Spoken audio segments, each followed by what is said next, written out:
Eirwariro rikuza kwombekwa niriza kwetwa St Mary's Children and Women Specialized Hospital kandi niriza kwombekwa aha kashozi Bujumbura omu rurembo rwa Hoima ah'itaka ry'ishaza rya Hoima erya eka mushanju.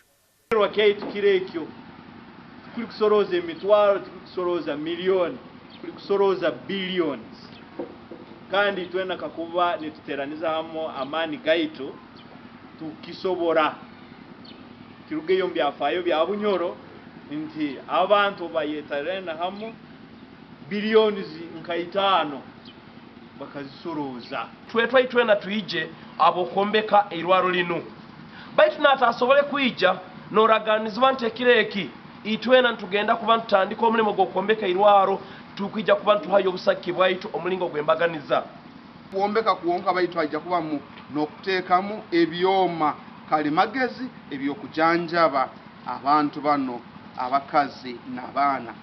Eirwariro lino plan structural na architectural ziteirwa ba impact associates bano bateire plan za International Hospital Kampala, New Mulago, harone plan zindi zibatereira ba British nibakoragana na ba KPMG partners. Endwale zijjawo hanyuma y'abakazi kumara kuzaara rondo mu bulemu obwo bw'okuzaara rondi batakazaire nazo ziba nyingi kandi bizibu baba nabyo oyiro batakoraki batakwatura. Omurimo gw'okwombeka niguza kumara emyaka mushanju kandi batiireho akakiiko akarikuza kwirukanzya emirimo egi okureebeka ngu yagenda kurungi.